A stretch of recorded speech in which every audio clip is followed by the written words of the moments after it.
Fouzi Bouhaddi, bonjour, merci d'avoir accepté mon invitation. Bonjour Jean-Luc, merci à vous. Bien. Dites-moi, avec votre permission, je vais résumer votre parcours avant d'arriver à ma première question. Vous intervenez bien sûr quand vous voulez. D'accord. Vous avez la formation d'ingénieur, mais vous m'avez repris tout à l'heure, c'est pas comme ça qu'on dit. Je suis de formation ingénieur. Oui. Vous êtes de formation ingénieur, voilà. Et de gestion industrielle, vous avez travaillé dans des boîtes, dans les grosses boîtes telles que Schlumberger, qui est une entreprise multinationale de services et d'équipements pétroliers. Exact. Vous avez monté votre propre société conseil, prestations informatiques, bon, bref, déjà là, c'est déjà pas mal. Mais c'est pas tout. Vous vous êtes lancé dans la politique. Tout à fait. Il y a 23 ans. Exact. Mes sources sont bonnes, donc. Je ne crois pas dévoiler un secret en disant que vous êtes installé au centre. Oui, j'ai toujours été centriste. J'ai commencé jeune UDF, jeune Force démocrate, et puis j'ai suivi le parcours du centrisme jusqu'à maintenant. Jusqu'à aujourd'hui. Voilà. Donc je suis centriste pur et dur. Pur et dur. Vous étiez même élu municipal à la mairie de cette belle ville de Perpignan, non? Tout à fait. Entre 2009 et 2014, dans la liste de Jean-Paul Alduy. Ah oui.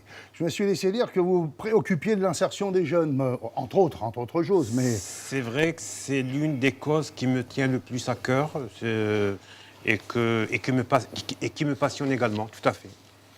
Très bien. Vous avez donc cette passion lourde et sérieuse qui est la politique, mais d'autres passions aussi, telles que la littérature, le cinéma, la nature, dont vous êtes un fervent défenseur, la nature. Je me suis même laissé lire, décidément, j'arrête pas de me laisser lire des choses, que vous possédiez un jardin extraordinaire. Oui, ça me passionne, le jardinage, exact. C'est vrai, à en faire pas lire plus d'un. Qu'est-ce qui se passe dans le jardin? J'arrive à trouver mon équilibre dans le jardinage. Vous savez, ce contact avec la terre, il est extrêmement important et intéressant. Ça permet un petit peu de libérer toutes les ondes négatives. Et puis moi, je m'y retrouve bien. J'ai mon moral, j'ai ma santé, je m'y plais dans... C'est un jardin d'Éden, on m'a dit qu'il y avait des arbres fruitiers, des légumes, mais c'est incroyable. Tous les jours, il y a de nouvelles plantes, il y a des arbres que je commande parfois de Belgique ou de Suisse. C'est vrai, c'est devenu une véritable passion, exact. Ça repose sûrement. Très reposant, très reposant. Et puis, ce qui est intéressant avec la nature, c'est que tout ce qu'on lui fait de bien, elle nous le restitue en bien. Voilà. Donc, il suffit juste de prendre soin un petit peu des plantes et puis de laisser le reste, je veux dire le soleil, la pluie qui fera le reste. Et puis, à la fin de chaque saison, les plantes ou les arbres nous récompensent de fleurs, de fruits et c'est fortement agréable. C'est vrai que c'est magnifique. En fait, de la nature dont on vient de parler à la culture, il n'y a qu'un pas de poésie que je vous demande de franchir pour tête de l'art, cher Fouzi. En répondant à cette question, aujourd'hui et pour vous, la culture, c'est quoi? Pour moi, c'est d'abord quelque chose de vaste et de dynamique. La culture, disons que c'est... la culture, c'est point commun d'un groupe qui unit un groupe d'individus ou un groupe social. Ce n'est pas quelque chose de naturel. Ça ne relève pas de l'inné, mais ça relève de l'acquis. Alors, disons que, c'est-à-dire, ça s'apprend, ça se transmet, ça se produit, ça se crée.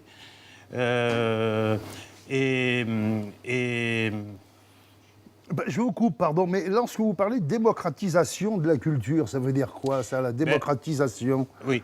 Mais c'est pas facile à dire, je vous remercie beaucoup. Oui, c'est-à-dire que lors d'un précédent entretien, on avait discuté un petit peu et je vous ai dit, en effet, que pour moi, la culture ne mérite ses lettres de noblesse que si elle est partagée. Voilà.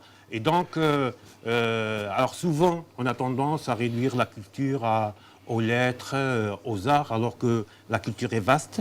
Il y a plein de choses dedans. Il y a les arts, les lettres, c'est vrai, mais il y a aussi les sciences, les modes de vie, les croyances, les traditions, etc. Et puis, nos concitoyens français, à travers leurs origines, à travers leur vécu également à l'étranger, ils ont apporté énormément à la culture française. Voilà. Et donc, quand je parlais de partage et de démocratisation, c'est-à-dire que ça me gêne un peu que la culture soit uniquement synonyme de groupes sociaux, c'est-à-dire certains qui vont à l'opéra et d'autres qui font du rap, Oui, etc. c'est de l'élite. Voilà. Ouais, Et je moi, comprends. ce qui m'intéresse, c'est qu'il y ait des passerelles entre ces groupes sociaux, qu'il y ait des passerelles entre ces cultures, entre ces arts, etc., de telle manière à ce que tout le monde puisse en bénéficier. Parce que n'oublions pas une chose qui est très importante, c'est que malgré la diversité de notre culture, il est important qu'on ait un socle en commun qui doit unir toutes nos sociétés. Parce que l'un des objectifs, justement, de la culture, c'est de créer des liens sociaux au sein d'une société. Eh bien, dites donc, est-ce que vous pensez... Là, je suis épaté. Est-ce que vous pensez... Des liens sociaux, pardon. Oui. Est-ce que vous pensez que les régions défendent correctement la culture, c'est-à-dire les auteurs, les compositeurs, les peintres, les cinéastes, et en fait un petit peu tout ce qui fait la culture, y compris ce que vous venez de dire? Ou est-ce que vous pensez plutôt, je parle des régions, hein, puisqu'en fait c'est défendu région par région, ou est-ce que vous pensez que c'est mal redistribué ou distribué? Enfin, quelle est votre opinion là-dessus? Moi, je constate surtout qu'il y a un déséquilibre. Il y a un déséquilibre d'infrastructures culturelles. C'est vrai, disons, je peux citer la ville de Perpignan, c'est le territoire que je connais le mieux. Oui, tout à fait, oui. Voilà. Il y a beaucoup de choses qui ont été faites. Moi, je ne suis pas le genre de personne qui a cette facilité de tomber dans le piège de la critique pour dire que tout est négatif, tout est noir. Voilà. Le tableau n'est pas totalement blanc ni totalement noir. Il y a des choses qui ont été faites, mais il y reste quand même pas mal d'insuffisances. On a inauguré dernièrement un musée, c'est super, très bien, je trouve que c'est quelque chose de positif. Maintenant, la grande question, c'est toujours comment valoriser ce patrimoine culturel, comment faire venir les différentes catégories sociales de la ville de Perpignan pour qu'ils puissent, disons, connaître ce patrimoine. Moi, ce qui me tient à cœur, c'est quoi? J'ai envie que la culture soit un peu partout. Et notamment, soit populaire, tout simplement, bien sûr. Soit un peu partout dans nos cultures. Qu'on puisse donner la possibilité à tous les jeunes, qui soient au Vernet, qui soient à l'est de Perpignan ou au sud de Perpignan, la possibilité de pouvoir accéder à ce patrimoine et de se familiariser avec ce patrimoine. Voilà. Donc, la région... Qu'est-ce que vous voulez que je vous dise? Disons qu'on peut faire mieux. On peut faire mieux. Je pense qu'il y a beaucoup de choses qui ont été faites en matière de culture, notamment à l'époque de Jean-Paul Albuy. Il faut dire les choses de façon juste et correcte. Mais ce n'est pas encore suffisant. Il y a encore d'autres choses à améliorer et à parfaire. Je vais continuer, je vais rebondir sur ce que vous êtes en train de dire, sur un problème qui, là, par contre, est national. C'est concernant les victoires de la musique.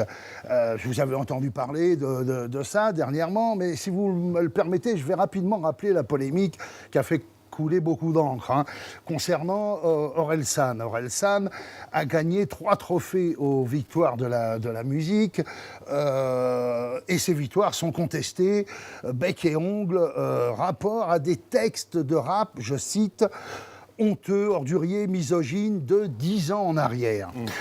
Bon. Orelsan avait donc 25 ans quand il a écrit ça. On lui conteste férocement donc aujourd'hui ses victoires en 2018, rapport à ce qu'il a écrit 10 ans plus tôt. Bon, c'est vrai qu'il faut bien dire que moi je l'ai lu, hein, tout ce qu'il a écrit. Franchement, c'est pas terrible, quoi. C'est pas le genre de poésie que j'adore. Ça, c'est vrai. Mais enfin, bon, après tout, voilà, j'ai lu d'autres livres et qui sont en circulation et qui ont été édités et qui sont pas franchement mieux. Mais bon, passons. Et moi, ce qui m'intéressait, c'est pas mon opinion là-dessus, mais par contre, c'était la vôtre. Quelle est votre position là-dessus, ou votre opinion sur le fait de punir 10 ans après sur des écrits qui ont été faits? Encore une fois, je le répète, je cautionne pas ce genre d'écrit parce que, bon, il n'a pas fait avec le dos de la cuillère, mais après tout, voilà. Qu'est-ce que vous en pensez, vous? Moi, je pense que dans ce sujet, il y a deux choses à dire. La première, c'est vrai qu'il est souvent reproché au rap son petit côté vulgaire. Et puis, il faut dire que souvent les rappeurs, dans leur jeunesse ou durant les premières années de leur carrière, ils ont cette facilité de tomber dans ce piège de la vulgarité. Ça choque, c'est compréhensible. Moi, personnellement, tout ce qui est, je dirais, invective, injure, non-respect, etc., ce sont des choses qui me sont insupportables. Donc, je peux comprendre le sentiment de ceux qui critiquaient, qui critiquent les anciens textes. Ça, c'est le premier point. Le second point, je suis en revanche très attaché à cette question de la seconde chance. Je veux dire, aujourd'hui, nous sommes, je veux dire, ce qui est intéressant, ce qui est important, c'est le présent et le futur. On ne va pas s'embêter, Oui, voilà, oui. on va pas s'embêter non plus à chercher des noises aux gens il y a 10 ans, il y a 15 ans, etc. Les gens, ils ont le droit de changer, ils ont le droit d'évoluer, ils ont le droit de progresser et ils ont le droit de changer. Donc, que veulent-ils ces gens-là? Ils auraient aimé qu'il soit toujours comme il était, ou plutôt qu'ils se réjouissent qu'il a changé parce qu'apparemment ses textes sont plus propres? Moi, je ne suis pas un spécialiste du rap. Je sais, comme tout le monde, j'ai vu à la télé le clip basique, simple, qui est plutôt original, voilà. Mais je pense qu'il a le droit à sa seconde chance. Donc moi, c'est certain, je ne serai pas parmi ces gens-là pour signer cette pétition. D'autant plus, je me permets d'en rajouter ça. Enfin, je n'ai pas, encore une fois, c'est pas mon opinion qui compte, mais c'est plutôt la vôtre, et puis vous n'êtes pas le seul. Je veux dire que ça n'est pas pour ce genre de texte qu'on lui a donné ces trois trophées. Absolument, exactement. Donc, bon, maintenant... il y a quand même du mérite artistique qui a doit-il été porter ça pour toute sa vie? Tout est la question, parce que le droit à l'erreur, à ce moment-là, ça veut dire qu'il n'y en a pas de trop, quoi. Hein, non, vous l'avez très justement dit. Moi, je partage votre opinion. Il a été récompensé pour une certaine œuvre artistique qui a plu, qui a été appréciée et qui mérite cette victoire. Puis voilà. Donc le passé, c'est le passé. On peut en effet regretter, déplorer certains textes, disons, qui avaient choqué. Et là, je comprends ils sont choquants, voilà, Fouzi, je vous l'assure. Voilà, ça, je comprends les sentiments des gens. Voilà. Et franchement, je veux dire, encore une fois, sans être un spécialiste de la question du rap et des rappeurs, je sais qu'il y avait quelques petits passages dans des chansons, Saint-Valentin, oui, voilà.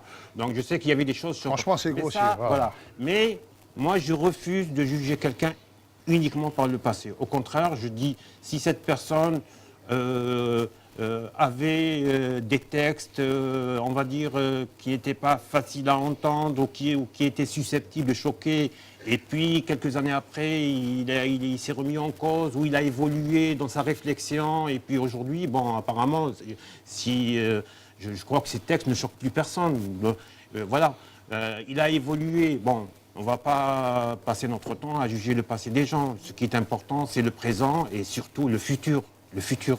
Et moi, je pense que c'est le présent qui l'a récompensé. Et on verra bien dans le futur. Si il retombait dans le même genre de délire, à ce moment-là, pourquoi ça n'a pas été dit tout simplement il y a 10 ans? Enfin, ceci n'engage que mon opinion. Un peu de tolérance, ça fera du bien à tout le monde, je pense, quand même. Surtout dans la culture, quand même. Qu'est-ce que ça veut dire? Beaucoup se sont trompés, des écrivains se sont trompés, beaucoup d'autres... Je veux dire, il y a un moment donné... Et on a le droit de changer. On a le droit de changer d'opinion, d'idée, de religion, de tout ce que vous voulez. Voilà. Donc l'homme, il progresse dans sa vie. Voilà, il a le droit de changer, quoi. Eh bien, je vous remercie beaucoup, Fouzi Bouhaddi. J'avais beaucoup de questions pour vous, mais nous arrivons à la fin de notre entretien. Vous auriez aimé rajouter quelque chose ou on a fait le tour de beaucoup de choses quand même? Puisqu'on parle de la culture, peut-être un petit point très rapidement sur Johnny. Oui. Voilà, ce qu'on voit un peu partout là, à la télé, dans les médias, etc., c'est une véritable mascarade qui porte atteinte un petit peu à sa mémoire. Moi, je suis un fan de Johnny, j'aime beaucoup ce chanteur, j'aime beaucoup ses chansons. Et je déplore, je regrette tous ces déballages médiatiques qui portent atteinte à sa mémoire. Voilà, c'est tout ce que je voulais rajouter dans... On vous a entendu, Fouzi.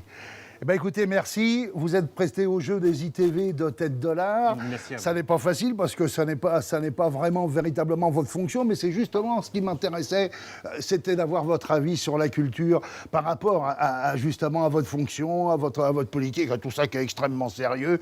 Vous êtes posé. Et la culture ne peut laisser personne indifférent, donc ça concerne tout le monde. Vous en êtes la preuve. Et vous en êtes la preuve. Bonne continuation, Fouzi. Merci à vous. Et merci d'avoir été là.